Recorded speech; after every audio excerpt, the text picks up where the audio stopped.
Brought to you by Mint Mobile. Stay tuned for a special offer at the end of the show.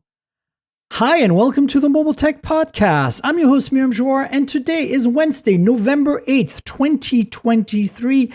And I've got the awesome Derrek Lee here of Android Central. Hi, Derrek. How are you? Hello, Miriam. Thank you for having me. I'm so excited to have you on the show. It's kind of been a quiet week. It's only Wednesday too, so maybe some exciting things will happen later this week.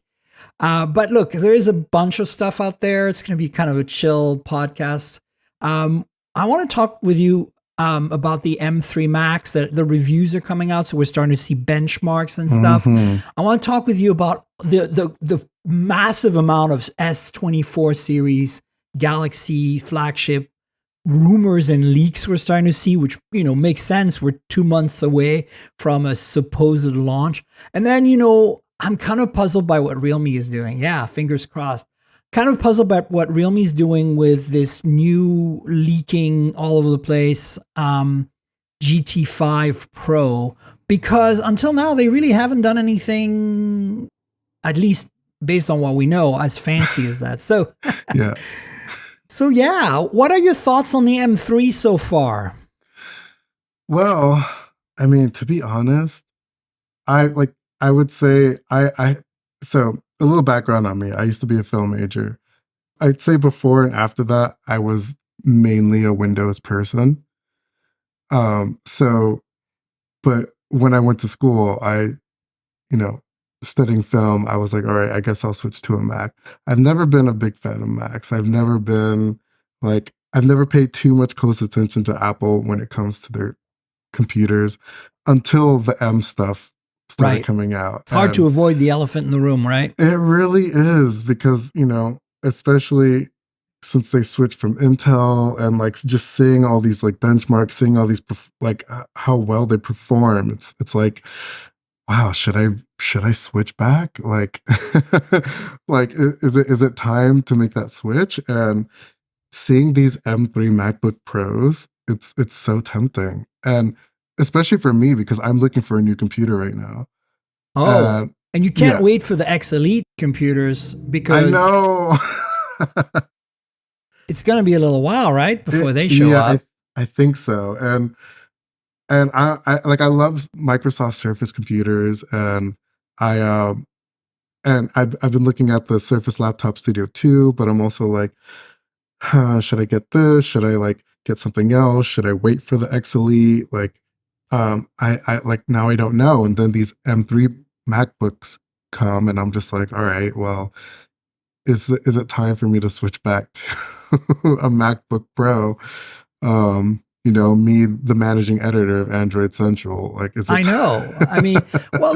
Here's the thing. I'm pretty agnostic. I have my preferences for sure. I'm a Mac user, but right. I was a PC user for years before I was a Mac user, and I use Linux as well. I still always keep a PC around with the latest version of Windows, so I can try stuff out, play with it, use it. I'm like, use what you want. I'm just really mad about the power efficiency of Intel Macs. And I shouldn't say Intel, I mean x86, right? And the whole charade of a dedicated GPU. I'm not a gamer. I get look, if you're a gamer, build your gaming PC. I've built many a gaming PC in my life for friends and stuff. But look, the reality is, I get it. GPUs are a big deal for gaming PCs, but I need a GPU to do the heavy lifting for video and for other more creative tasks. Yeah. And I really don't care if it's a separate card. I really don't care if it's, how it's implemented. I just want the oomph, right? And so for me, it's like Intel, unless you add some sort of external GPU, doesn't deliver that. And on top of that, they run hot, they need fans, they're not that power efficient. And so I've been mad about x86 for quite a while. I was mad about x86 when I had a Mac with an Intel chip, So for me, the M series is really kind of brought something which I've mentioned on the podcast before, which is that my belief that ARM is the way to go for every computing, or even RISC, right? RISC in general. So there's also RISC-V. I do believe, and I believe this for decades now, that the only way to go forward for as we miniaturize, is to go ARM. And No, so, you're not wrong. Yeah. laptops are not, as small as a phone, but what if you get the efficiencies of a phone and crank up the dial to 11, which is basically what Apple's been doing, and what Qualcomm's trying to do with XLE? Like, I'm on board. It's just I feel like the industry, and this is why I'm annoyed with the PC industry, is nobody's really like invested 100% because Intel is such a big player, right? Mhm. And it's like I made this analogy in the podcast before, but it's like the legacy car makers with EVs. Nobody wants to Yeah. commit. Yet you have these newcomers that I arrive, right? Like know. I Tesla know. or Lucid or Rivian, right? They might not be significant yet, although Tesla is significant. Oh, look at that. They might not be significant yet, but they are going to make I an still have impact. faith in Lucid. And Oh, me too. you know, I yeah, drove the Air Dream Edition oh Performance, gosh, I'm so jealous. 1,111 horsepower. Yeah, I am so jealous. I'm a car enthusiast, so it's not like just the EVs. I like a good manual transmission, mid-engine car, in the canyons. I know my cars, but that Lucid Air blew my mind. Like, Yeah, it's literally my computer screensaver right now. I the love Sapphire, their of cars. course, is Yeah, it's they're beautiful, but it is, and I have total faith in Lucid, and I know they're going through a rough patch. All EV makers are going through a bit of a rough patch, but like with the analogy of like yeah, all the legacy car makers, are struggling. I'm a big Toyota fan, and right now, I think I just read yesterday that they have to, they're like downsizing in China because everyone else is like, really focused on EVs, and Toyota is just like scrambling to like get their first EVs, out there, and as far as like the M3, the MacBooks, I feel like Apple's really showing people what ARM is capable of, and um and it's really interesting. Well, because with Apple, like you have, they control the hardware and the software, so it's easy for them to really optimize everything, right. so it can work just the way you want it to. Yeah. And I feel like that's always been the struggle with Windows, is that they've always relied on Intel, um and even with Qualcomm, like they were always like separate things. Like it wasn't Microsoft building these chips, it was Microsoft working with you know Qualcomm or Intel and whatnot. And so I feel like now with XLE, like I don't know quite how much involvement Microsoft has with its development, but I feel like at least Qualcomm sees that there is something that needs to be done there to Yeah. get their chips in more PCs, because they're seeing all this, you know, everything that Apple's doing, and now they're like, all right, well, we need that same thing on Windows. And I'm really, it gets me really excited, but at the same time, like again, Apple is just so good at what they do, and it has me like second guessing. I'm like, wow, these M3 MacBooks look great, and and I, because like I said earlier, I'm looking for a new PC, and the ones that I'm looking at all have like the dedicated GPUs, and they cost like so much money. Yeah. Right. I don't really need the dedicated GPUs, because I only want a new computer for video editing, and at least with Premiere, I think it's mostly CPU anyways. Right. Um, Until they start and, optimizing, which I don't think they really have done. This yeah, is and I think you actually can have like GPU like encoding or whatnot. Like I'm still learning about this stuff, but like yeah, it's mostly CPU, so I don't need the heavy GPU stuff. I just need it for video editing. I need the CPU to work well. right. This is actually a good segue, I think, to talk about the M3 MacBook Pro, the actual base model that The Verge reviewed, Oh, right? oh yeah. Because I feel like that would kind of be your perfect fit. Like, this is coming Would from it someone who though? has an M2 Air, and I never max it out. So I Hmm. think, you get the better display, you get the better speakers, you get, you get a fan if it needs to kick in, you have a bit of headroom there. What are your thoughts? Well, my thought is the 8 GB of RAM. Well, you can get it for 16.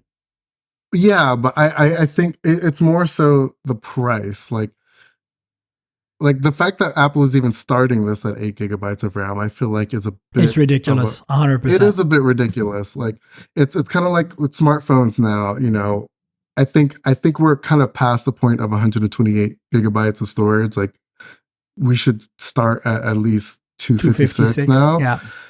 And I think with computers like this, especially a $1,600 laptop, 8 GB of RAM just seems a little low. It is definitely too low for a Pro model. But let me tell you this. I have never maxed out my 8 gigs on my MacBook Air M1 and MacBook Air M2 ever. So now I'm a orderly computer user. I don't leave 100 tabs open in my browser. I shut down apps I'm not using.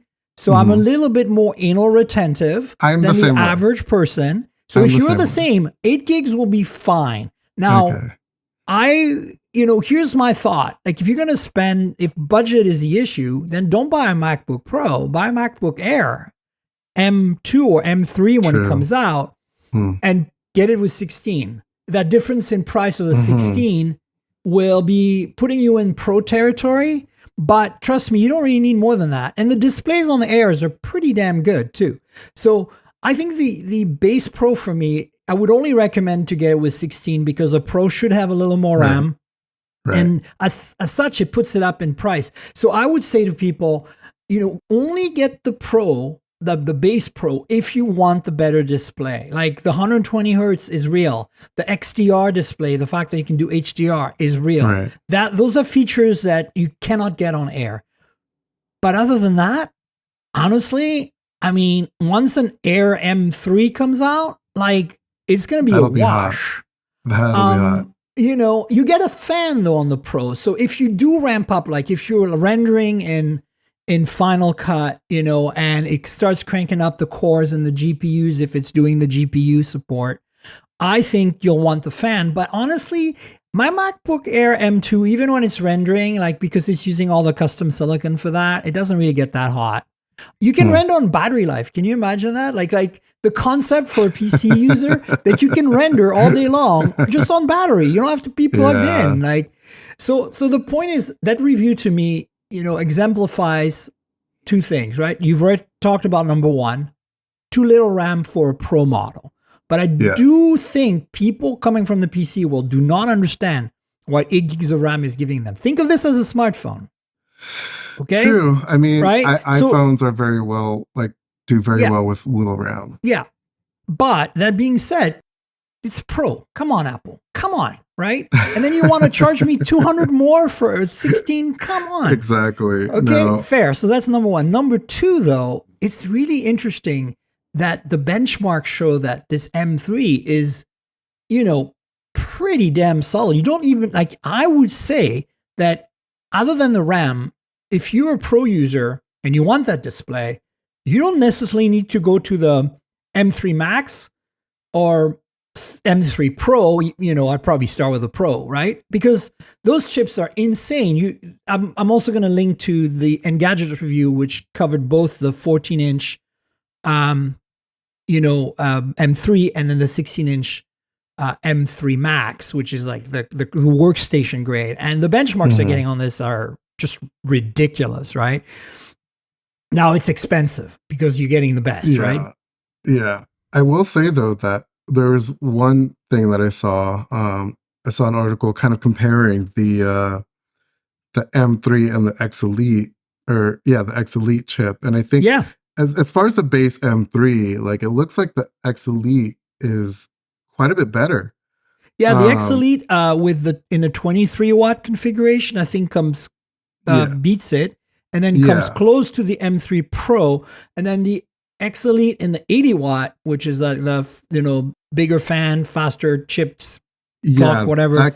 That gets that close thing to beats the M3 it, Pro, especially in multi-core and basically in CPU side. So again, I know you're looking for a computer now, and that doesn't really solve your problem because here's the reality: we're not going to see any of these X Elite laptops until Computex, right? We're looking at June at this point. So if you can wait till June, maybe you'll get yourself a Lenovo or a Dell or an HP or an Asus that has, what you want and can run, Premiere. But here's the question, right? Premiere, will it be optimized for X Elite? That's a good question. I mean, I think that's one of the questions I remember asking someone this question, and it seems like Premiere can run fairly fine on the current chips, but at the same time, like I don't want to I don't want to risk it. I mean, I if it's running emulated, you're screwed, right? Like it's just not going to Yeah, work. yeah. I don't know. That's why I'm like, I can either just go with whatever Intel has now, or just wait. But I kind of don't want to wait. Well, look, yeah, I think it's a tough decision. It And really the other thing is. is, if you switch to Mac, it's a switch of workflow, right? Like Yes. there's no doubt about it. Like I prefer my Mac workflow than my Hmm. PC workflow, so that's really where the preference comes in. And I should say Mac versus Windows or Mac OS versus Windows. Workflow wise, for me, all my tools, all my processes are kind of optimized because I've been Yeah. on a Mac for 20 years, right? Before that, I was on a PC, and everything was more optimized for that. So that's a big switch. But the reality is, you're not going to buy an Intel PC right now, right? Like that would be stupid, right? Well, I mean, I don't know. Would it? I mean, Like I the don't know. future I has been think written in front of your eyes for the I last two know. weeks. I know, but I still feel like I could still get a lot out of at least like a 13th gen Intel. Like I So don't know. Like here's my thing: you get a review mhm, unit, hang on to mhm. it for a year, and then move on to whatever is available in June I after. wish. Unfortunately, I don't review laptops, so I don't have anyone sending me any review units. But We I mean, need to hook I'm you up happy with to Lenovo start. or something. I know. I've been looking at Lenovo for my next, So here's so the we'll thing, see. right? Like when they did the Think phone, they sent me a Think phone and an X Carbon laptop Oh yeah, they did to that with test my the coworker as integration. So well. I still have Yeah. this review unit. Maybe I should just lend it to you for a little while. Well, I don't think my it's powerful coworker enough though. It's my kind of a my pretty. coworker has the Lenovo ThinkPad as well. He reviewed it, and so maybe I could just have him send it to me. I don't know. We'll see. But yeah, it's probably not powerful enough. But you did bring up a good point, which is will Premiere be optimized for this X Elite chip? And I think that's a point that I am still curious about overall, like beyond Premiere are is Windows going to be well optimized for this chip? Well, this is a big challenge. Microsoft Yeah. says they're on board, but they said they're on board last time too. And with I have a Surface Pro X here, first gen, uh, and it's great. I love the hardware, but man, it's a dog. And I mean, like, of yeah. course, it's not the same caliber at X Elite. I get that. Like, that never was meant to be. But Right. like, it's not just a dog because it's not very fast. It's also a dog because it's just like not getting the app support. Chrome still doesn't run native on Yeah. Snapdragon as 8CX. Like, you know what I'm Whatever it saying? is. Yeah. Windows on ARM. That's the main thing is that like, yes, now we're finally getting the hardware, but we need the software to catch up too. Yeah. And with Apple, again, everything is kind of controlled. So they kind of have it all together.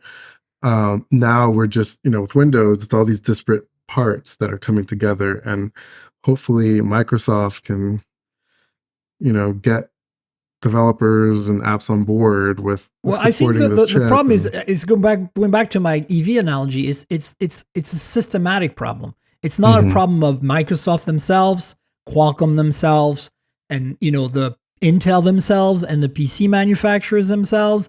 It's the system. All of them together are not going to make yeah, this happen. It's the same as all of yeah, them together, the traditional car makers are not really making the EV thing happen as good as they could. And I don't think yeah. you can change that. And that's my biggest concern. Like, I'm just hoping that one manufacturer, like pick Lenovo, say, that Lenovo Mhm. just decides, okay, let's work with Microsoft and Qualcomm to get the best experience on X Elite. Yeah. And then And I you'll mean, see that the reviews will be glowing, the yeah. customers will be happy, and then Dell and HP are going to be like, maybe we should do this. And then Intel's going to be Yeah. screwed. Yeah, I mean, we see the same thing, with like, for instance, Wear OS. Samsung was like, all right, let's work with Google on this and try to make something better. And now Wear OS is in a better place than it has been. For sure. It's still getting, still has some work, but like, um, I'm wearing it right now.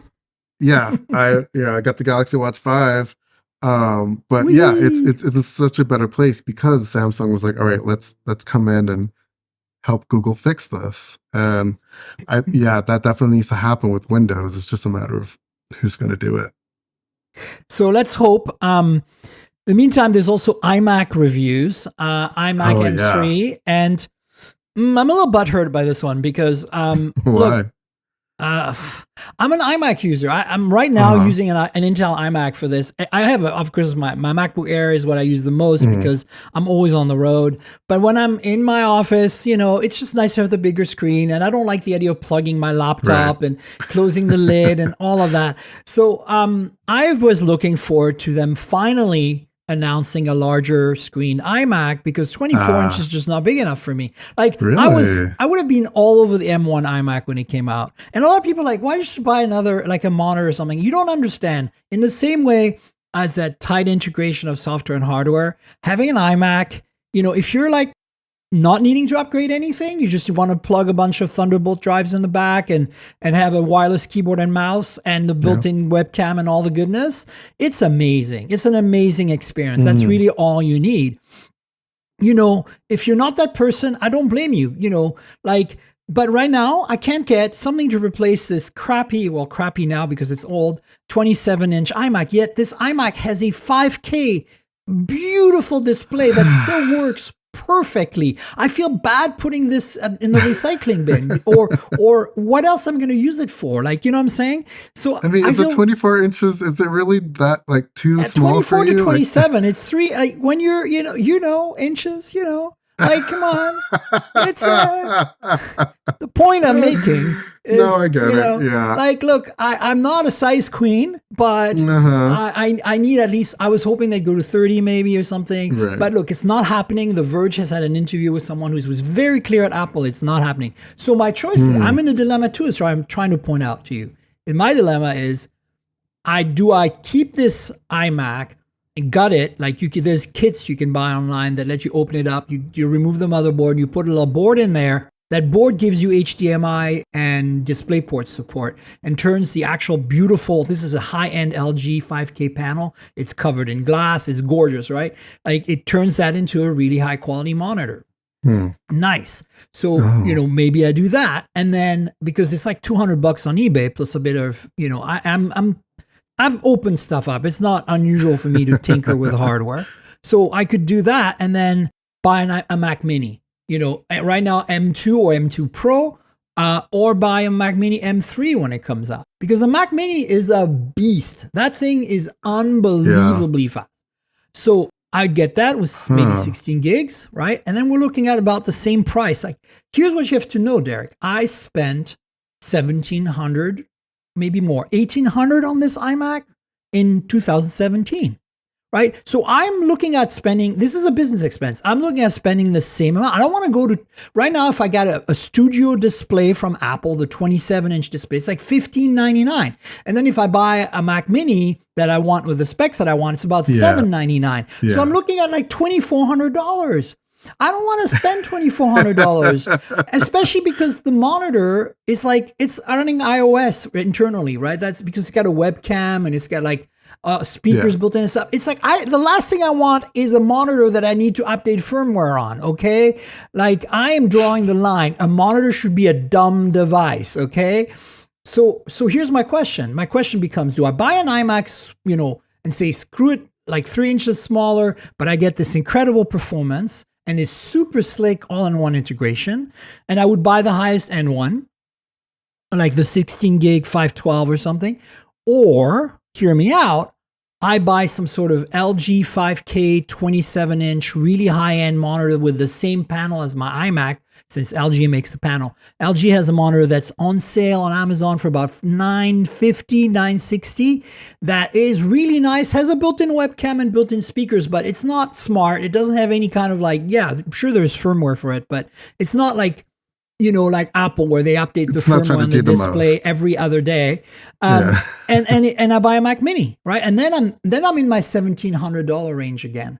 So this is what I'm struggling with right now. Do I get that Ooh. sleek, beautiful Apple integration, pick a fancy color from the iMac and get a smaller display, but a faster chip, right? M3 is faster than M2. Or do I get M2 Mac Mini and get, a monitor of some kind? Tough, right? I mean, what color would you get? Purple. Purple, interesting. I'm not a fan I mean, of purple. they're I all like very the good. orange. The orange, yeah, Orange they are is very good. orange, The yeah. orange is so nice, though. I mean, they're so good. All of them. I can't, like, purple is really more like I like purple always, so I'm just going to default to that because I can't make up my mind. Royalty. Come on. Yeah. No, I mean, okay. Everyone who knows me knows that I am like an LG fan, like fanboy. So I would almost opt for the second option of just get an LG monitor, and the M2, because like how much faster is the M2? What is the M2 Max?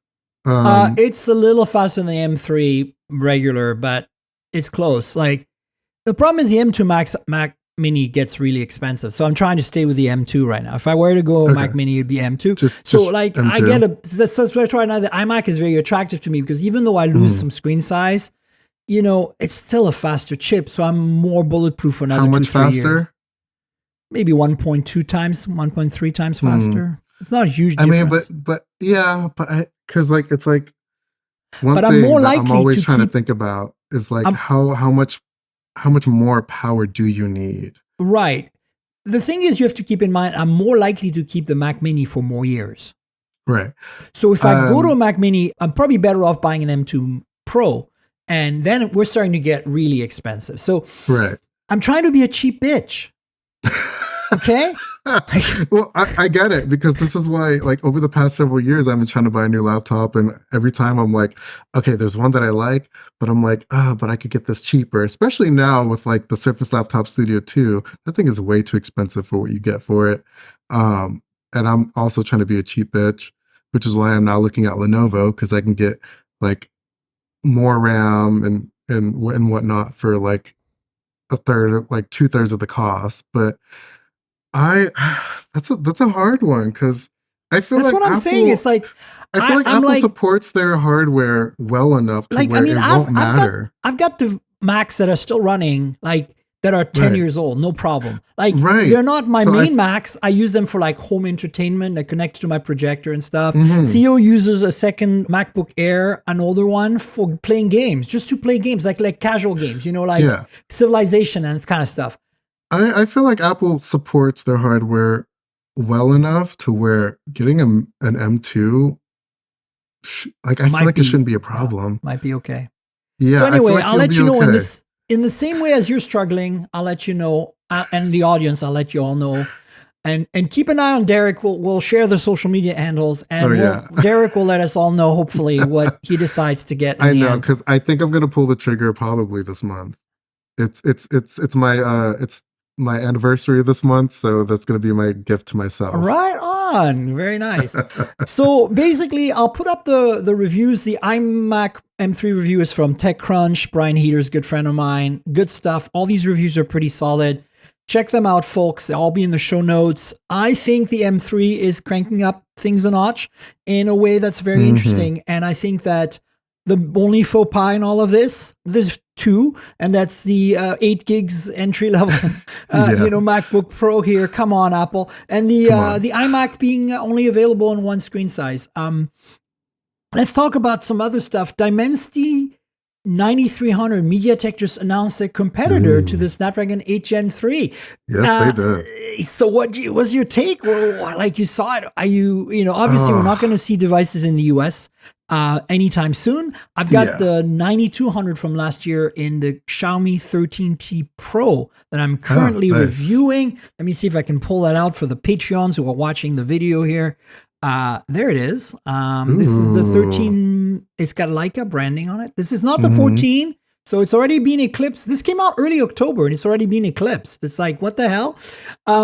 It's 9200. And so obviously abroad, this is not a Chinese phone. It's like a global. So abroad in some markets, you're getting these chips from MediaTek. So we're going to see the 9300, but I don't think we'll see it in the US or Canada. Yeah, I don't think so either, which is a little unfortunate because, one problem I always have is that the US just the competition, there isn't much competition here. And I really wish there was, because Xiaomi makes such great phones and MediaTek makes such great chips. But now this Dimensity 9300 is very interesting because you often see chip makers like Qualcomm, MediaTek, Samsung always have like the one prime core, 3 or 4 performance cores, and then some efficiency cores to help things, stay efficient.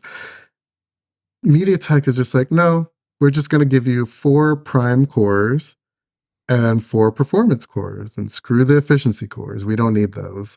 Which I'm just like, what are y'all doing? Like, this is like, I don't know. I'm intrigued, but I'm also like a little worried. Like, should y'all be doing this?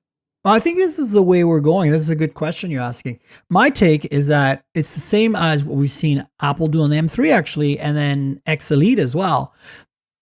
Here's the thing. If you look at like a graph of time versus performance and efficiency, the prime cores, and especially the big cores, have gotten so efficient over time that they're coming close to matching the efficiency of the quote unquote efficiency cores that were designed by ARM like 2 or 3 years back, right? Even maybe 5 years ago. And so there's one thing. The other thing is, an analogy I've made on the podcast before is that, if you're like a farmer that has a sensor in a field somewhere, right? And you need to send data sporadically, like maybe temperature, you measure the temperature once an hour and the humidity once an hour, and you send that to the cloud. And then you get it on your computer in your office to look at your crops. There are solutions like that. A lot of them are basically IoT devices. They're solar powered. Maybe they have a battery backup to run at night. They're sitting on a pole somewhere, whatever. They are connected via 4G or maybe even 3G, right? And it turns out that they've done some testing. If you replace the radio on these things with a 5G radio, instantly you get better battery life, you get better efficiency, you get lower power consumption. How is that possible? How is that possible when 5G is faster, right? 5G is going to be cranking up the airwaves a lot harder. It's because 5G is more efficient to carry that data. That data is so small that now instead of sending like 3 seconds of data on 4G, you're sending 1/4 of a second of data on 5G. It's the same amount of data, right? You're sending the same info, but you're doing it in very short bursts of very fast speed. Okay. And guess what? The radio only has to turn on for 1/4 of a second instead of the 5 seconds before it. So I think the analogy here we're seeing is the same thing. Instead of firing up these efficiency cores to run a lower priority task for 5 seconds, you're now running it for 1/4 of a second. Sure, you're cranking up the energy a little bit there, but you're basically having these little blips of power that are overall averaging out to better efficiency. So it's kind of like pulse width modulation. PWM, we talk about it on display brightness, but everything you use in your life right now, dimming of LEDs, even dimming of normal light bulbs, old school incandescent light bulbs, your space heater when it changes the temperature, your heating elements on your oven if you don't have gas, all of that uses pulse width modulation. It doesn't actually lower the brightness; it cranks the brightness to max with a space in between. So it's on for maximum, very fast. Off, on for maximum, off. It does it very fast, which is why the flicker becomes an issue and dimming. And that's why, people are sensitive to it. But the bottom line is it's super efficient. That's why your, fancy Samsung stove, induction stove uses much less energy because it's just firing that element up at gigahertz speeds or whatever megahertz speeds, right? So if you do the same in a chip with a prime cores or with performance cores, you might get the same efficiency because the inherent efficiency is so good to start with. And I think that's what we're seeing. I'm curious to see, I'm curious to just use a phone with this chip and to see just exactly how battery life is affected and whatnot, because I think there were early rumors about this chip, about that were talking about the fact that it would use 4 prime cores, 4 performance cores, and the fact that I guess OEMs were having issues with overheating and just not being able to manage the thermals of the chip. And MediaTek did come in and say, like, no, this is not correct, like, this is baseless, whatever. But I am, now that we at least know that part of that report about the configuration of the chip is true, I'm just curious to see these efficiency claims, really. Like, I just want to know just how efficient are these prime cores, if we're able to like use them, in the way that you say. I just, yeah, I can't wait to see the first phones with this chip and to see how reviewers are handling the speed, because it it seems like a very powerful chip. Like, I'm excited for that. Right. 'Cause- it's interesting because I'll be at MediaTek Summit next week, and maybe they'll have benchmarks and we'll know a lot Hopefully. more. I'll find out. But here's the thing, that 9200 that I have in that Xiaomi 13T Pro, right? Which as I said, came out in early October, and then they launched the 14 Pro like late October. It's really weird. Usually they have at least 3 or 4 months between. The T series is kind of like the OnePlus T series, affordable flagship. They cut a few corners, and but that 9200 feels so snappy. It's great.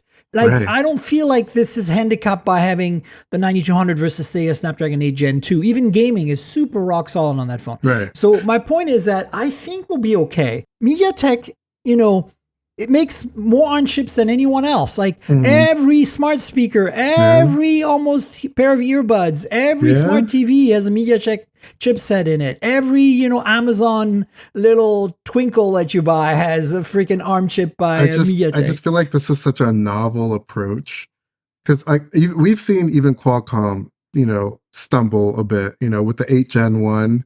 It just, efficiency was just horrible. Well, that's because it was manufactured by Samsung instead of TSMC. Well, that too. Oops. But like that, oops. But yeah, like my Galaxy S22, I loved the phone and I used it up until the Razer Plus came out. But it just, battery life was not great. So I'm just very curious to see what battery life on these new Dimensity 9300 chips will be, and also what MediaTek is doing with generative AI. I really want, because I know Qualcomm talked a lot about that with on device, for sure, the on device stuff, which was really impressive, and it's nice to see that Qualcomm is like having this stuff like built into the chip, so that OEMs can come in and do what they want. So I'm really curious to see MediaTek's sort of take on this, because I know they talked about it a bit. I haven't seen any like demonstrations or anything, and I assume we're going to see a lot of that during the I hope so. summit. And maybe some announcements of devices too. Like typically Vivo launches their X series flagship, basically their imaging flagship, like similar to the Xiaomi 14, right? And they launch it with 2 chips usually. They launch it, one with Snapdragon, whatever the latest is, and one with Dimensity, whatever the latest is, at the same time. Yeah. So we haven't heard a peep from them about the Snapdragon model. So I'm wondering if they're going to launch the Dimensity model first. I can see that happening. I mean, this is complete speculation on my part, folks. I have no idea. So let's switch gears to Samsung, because, the rumors are piling up here on the Galaxy S24. Leaks and rumors galore. I'm just going to quickly step through them. We get some images of the Ultra, which show the flat display and the bezel. We have rumors that, not rumors, kind of almost confirmed by Qualcomm, that there will be an Exynos version of the S24 series, possibly just non-Ultra models, and obviously not in North America. There's very, very, very strong rumors that the launch event will be on January 17th in San Francisco. And then finally, there is, again, confirmation, very strong rumors, very strong leaks of a titanium model for the S24, which I think, unlike Xiaomi, who has a Xiaomi 14 Pro Titanium Edition, will be this default, I think, on the S24 Probably. Ultra. Yeah. So what's your take overall on all this? Is this pretty much what you expect? I would say a lot of it is what I expect. Some of it is not. Like I was pretty impressed with, like, I reviewed the S23, the regular one, and I was pretty impressed with that. And to me, I was like, that's the phone you should upgrade to if you had like the S22. Oh, it's maybe a great even, phone. or like what? It's a great phone. But now I'm looking at the S24, and now that because we know it's probably going to have the 8 Gen 3, and everything that Qualcomm announced there. But then, while I was listening to the earnings call, when Cristiano said, yeah, we're going to have the majority share in the Galaxy S24, that surprised me, because they made it seem like it was like Qualcomm was going to have pretty much all the entire share for the next couple of years in Samsung's flagship phone. So now that Samsung is apparently going to step up and bring back Exynos is interesting, because we know Exynos doesn't have the greatest Well, yeah, let's see how much better it is. I mean, look, G3, on pixels based on Exynos, we all know that, despite Google trying to differentiate itself. Yeah. The reality is we know that, and it's better. So hey, it's better, but it's still not up to par. It still can't really compete with Qualcomm. and that's look, the reality is I think this is a yield issue. They can't make enough. TSMC doesn't have the bandwidth to make enough 4-nanometer chips overall, right? So, but what I'm more intrigued by, honestly, is I'm not surprised about the titanium, because of course you would do that. And the images that were leaked, not renders, images, make it look really nice. It's got that brush finish you saw on the iPhone as well. Yeah, love it. It looks really hot. But here's the thing, they've gone to a flat screen. I'm personally okay with that. I prefer that, but it means it has more bezel, and maybe it's going to be a little wider because of it. I don't know. What's your take on that? Because I don't want wider. I don't know. That's a good point. I mean, I don't know. I'm not a big fan of the curved screen at all. I'm so glad that Samsung has been gradually making it flatter and flatter every year. I'm not sure if I have a problem with it being wider. I don't know. I look at my LG Wing, for example, and it has a curved display. Yes, I still have the LG Wing. I love the LG. I kept mine because this is the last LG. Exactly. That's why I kept mine too. and I wish that it was flat and wider, because I don't know. I don't like how tall it is. And not to say that the S23 Ultra is tall, super tall, but I think I don't think it'll be a super huge. I mean, now that I see the images, bezels still look pretty small. Yeah, now that I see the images, I'm like, okay, this is hot. I can live with this. My only concern, I prefer flat, but I'm also not completely angry at curved screens. So I can live with curved, but I prefer flat. My concern with large phones is that the curves have traditionally given us thinner bezels and a slightly narrower phone. Yeah. And I don't want to lose that, because I've got big hands, but they're not, they're not that big. And this is looking hot. As for the January 17th thing, of course, they of course they would do this earlier, because everything is shifting earlier this year with shifting, 8 Gen 3. Which is interesting, and let's be the first in the West with an 8 Gen 3 phone is kind of I think kind of the approach here. So yeah, go for it. I will be around, and hopefully I'll get invited. Hopefully. Let's talk about this other phone, because it's kind of a doozy, really. I mean, the context. I'm gonna sum it up for the audience here a little bit. Realme is kind of like the new OnePlus. They're like the value brand of the BBK group umbrella. And they, as much as they're not under Oppo, how Oppo and Vivo are kind of very different. Oppo, kind of has OnePlus rolled into it. But Vivo, kind of different software, different hardware. It's really they share parts a little bit, but it's really two different things. Yeah. Realme has always been on the org chart based as a third thing of its own. But if you look at the Realme OS, if you look at, the or Realme UI or whatever it's called, you look at the hardware, it's total Oppo and OnePlus Really? hardware, right? Okay. I've not used a Realme phone before. It's exactly Obviously like I've it's heard of basically them, you but fire up an Oppo or a OnePlus and then you got a Realme. It's the same thing. So interesting. typically what they've done is they've looked at the parts bin of BBK Group and gone, let's make a almost as good OnePlus 11 but cheaper for India and other markets. So they'll cut a few corners, no wireless charging, Right. of course. Maybe do a plastic frame instead of a metal.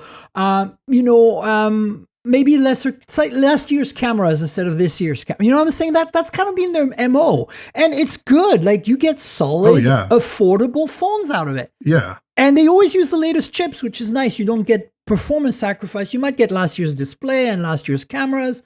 Like, maybe But you're still getting this year's performance. yeah, so the GT5 non-Pro, which I have, which is currently their flagship, which is China only and is 240 watt charging, just like the GT3 they launched, the global one they launched in MWC.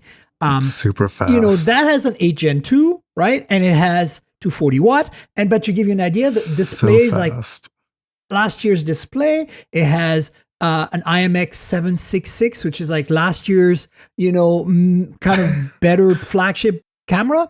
But this Pro is kind of blowing my mind because it goes against everything we think of Realme. Like it not only has an 8 Gen 3, which is obvious because that's the current chip du jour, right?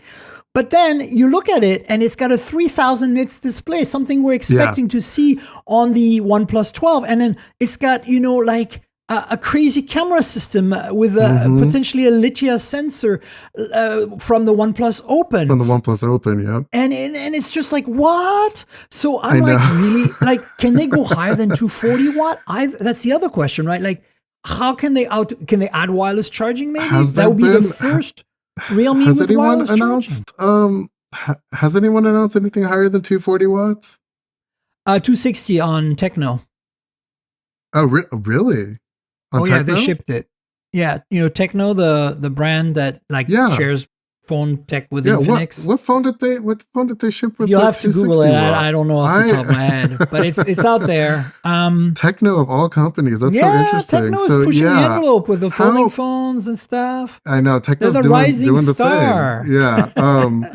But so I mean, first of all, I don't know. Like 240 is already enough. It's amazing. I feel like how you charge your phone in 9 minutes. Phone? It's amazing. How quick? 9 minutes. 9 minutes to charge. How big is the battery? About 4,400 or 4,500, something like that. Gosh, that is impressive. So I don't even know if they need to Doesn't even get warm, by the way. See, I wouldn't, if I were them and I were already putting, this new display, this new chipset into the phone, I wouldn't even bother upping the charging speed. Either keep it where it is or even 160 would be fine. Oh yeah. But I mean, it's their shtick, right? I don't see them doing a GT5 non-Pro with 240 and then the Pro model with less than 240. Yeah. And this it's supposed to have a bigger battery, 5260, so it won't charge in 9 minutes. It might charge in 12 minutes. But jolly G, right? But I think look, the point is that the display looks like it's the same display as what we've heard the OnePlus 12 is getting, which is gonna be very and the camera from the Open, this is a beast. And I'm just like, this makes no sense. What? I know. So I mean, kudos to Realme. Maybe Realme is gonna get assimilated into the Oppo OnePlus umbrella. I would not be surprised. It makes sense. They're so lined up. There's so much tech that is identical on these phones. It's almost a branding differentiator and a value. They're basically the new OnePlus. You want the cheapest BBK Group, the best bang for your buck at BBK Group. It used to be OnePlus, right? Now it's good, but it's not the best. Realme is just always stealing the freaking show away from OnePlus. Yeah. It's just weird. And not even just with price, but just with their tech too. We're seeing the fastest charging speeds on these Realme phones. We're still pretty impressive stuff on OnePlus, but yeah, I feel like Realme, when it comes to just the wow factor, I'm really seeing that from Realme. Yeah, it's impressive. I'm looking forward to it. Who knows? This will probably be China only, but I have really good connectors with Realme, Hopefully not. so they might send it to me. My Realme GT5 right now has 24 gigs of RAM and 1 terabyte of storage too. See that? And it's not a Pro 24 model. gigs That's of what I'm RAM. saying. You know, it's like what? That 24 gigs of RAM, that's so much. That's more than I like even want on my next computer. Like I'm fine You with don't need 16 that. gigabits. Yeah, exactly. Like I don't need that on I don't need that on my computer. Like why do I need that on my phone? I know, it's crazy.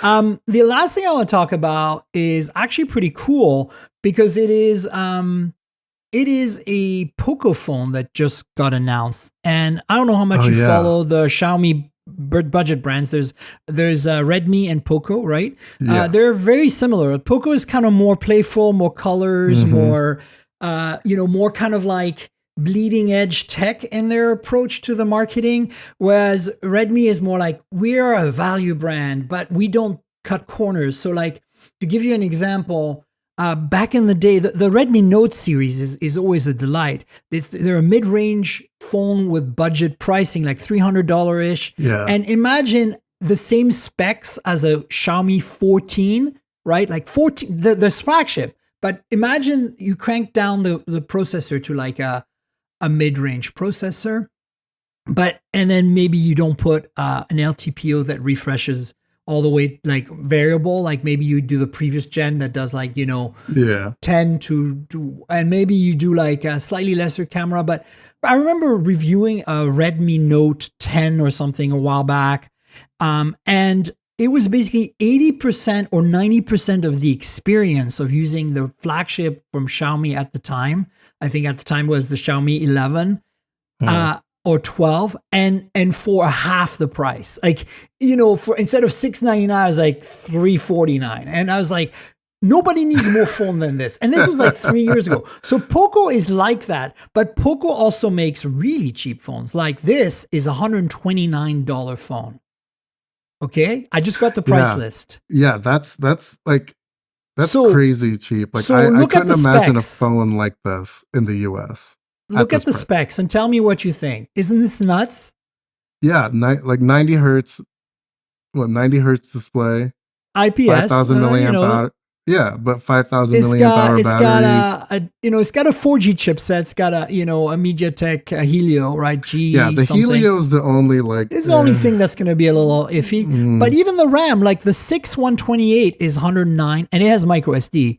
The 8256 is 129 US dollars. The cameras are even decent. I had the previous C series, I think the C40, I want to say. And I've took some good photos with it. Like, it's not like it's better than Moto G. So like, wow, right?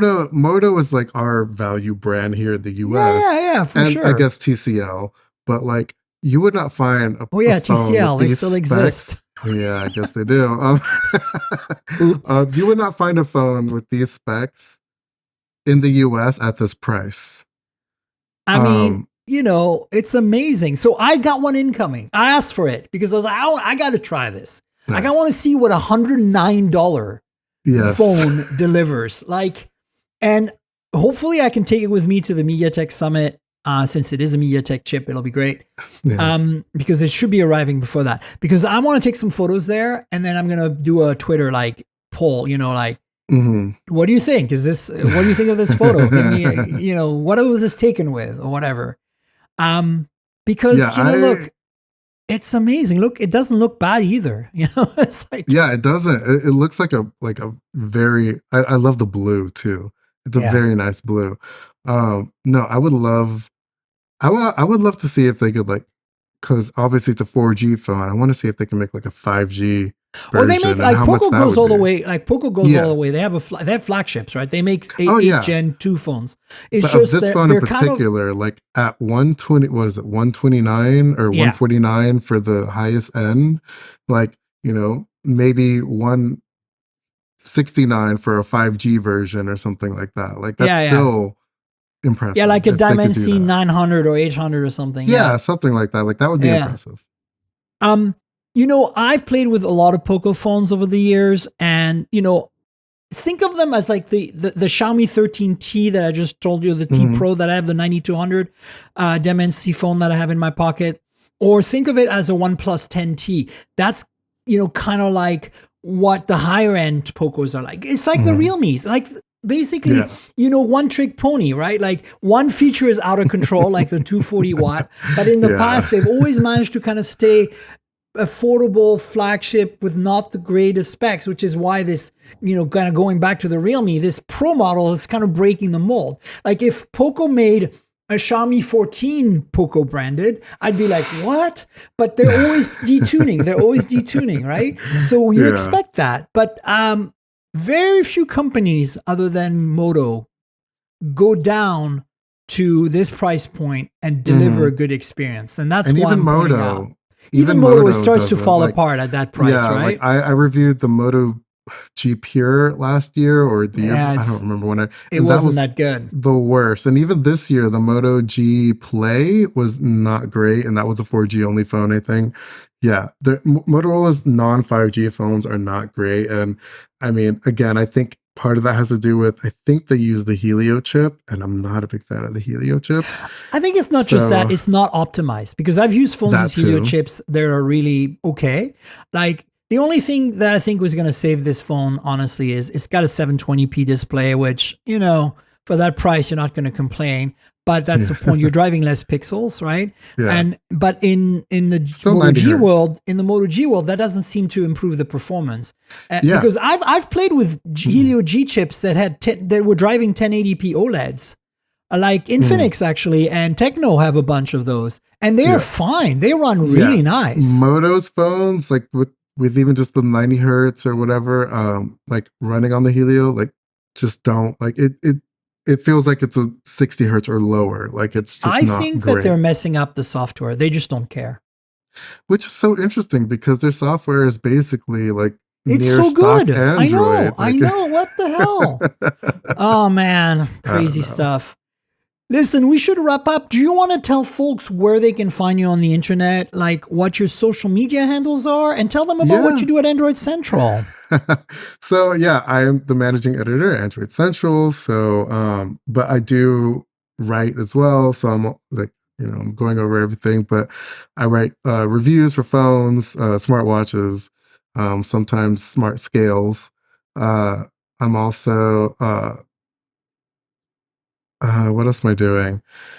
I mean, that's pretty much it. I'm, you can find me on the Twitter or X. What's your handle?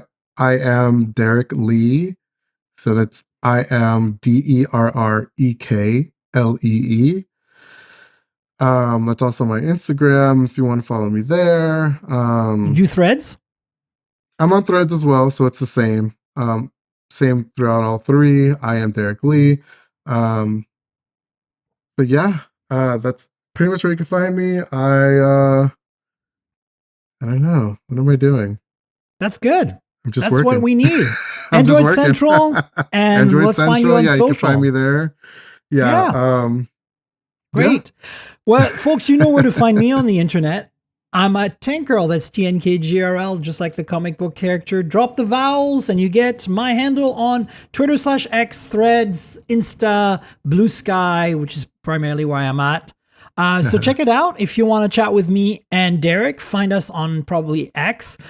And as you know, folks, there's a URL for the podcast. That's mobiletechpodcast.com. We're also on all the big platforms. That's YouTube Music, because I think Google Podcasts is going away. Apple Podcasts, Spotify, Pocket Casts, everywhere, basically. So if your app lets you review or rate the show, please consider doing that. It would help for discovery. There's a YouTube channel, youtube.com/mobiletechpodcast. You know how YouTube works, so go there, like, subscribe, tell your friends, click the bell, comment, all that good stuff. Mostly it's like unboxings, hands-ons every now and then, like once a month or so I publish a video. I've just been too busy to publish more, but I'm hoping to change that. I keep saying that, but I just don't seem to find the time. Also, if you want to help me out, there is a Patreon, of course, that you can join if you want to help me out. So Patreon is where I have a video version of the podcast that you can watch ahead of time, and it's less edited. There's more content usually, and so you get a little extra every week on video, which is kind of cool. So consider helping me out with Patreon, patreon.com/tankgirl. That's patreon.com/TNKGRL. There's also a bunch of other perks there. You can join our Discord server, a bunch of other stuff. So if you can help me, that would be great. If you don't want to use Patreon, I get it. There's another option. There is a PayPal link in the show notes. You can click through that, make a donation, buy me a delicious coffee or something, and that would also help. So please consider these options. And I also want to thank our sponsor, Mint Mobile. So as you know, I'm constantly reviewing multiple phones, and while that's fun, it also means I'm constantly spending a lot of money for wireless service on multiple SIMs.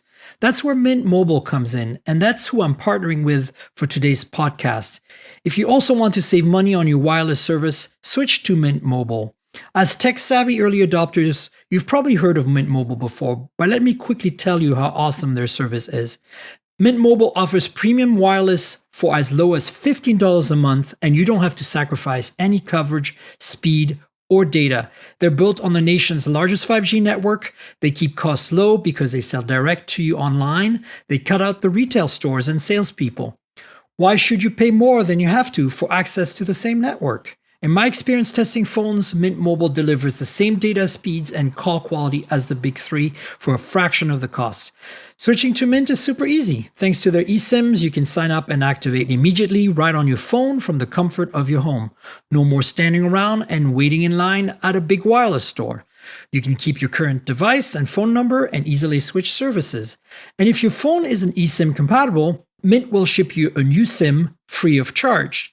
All Mint Mobile plans include unlimited nationwide talk and text, lightning fast 5G, and free mobile hotspot. Mint will show you how much data you use each month and recommend plans that save you money. Mint also offers a modern family plan that lets you set up a super affordable family plan with as little as 2 lines. Use my link mintmobile.com/mobiletech to get premium wireless starting for $15 a month. That's mintmobile.com/mobiletech. Stop paying more than you need on your wireless bill and start saving big with Mint Mobile. And I want to thank you, Derrek, for being my guest. Thanks so much for being on the show.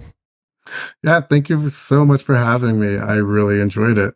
Absolutely. We'll have you on the show at some point in the future. And folks, we'll have a show next week. So stay tuned for that. Until then, cheers, everybody.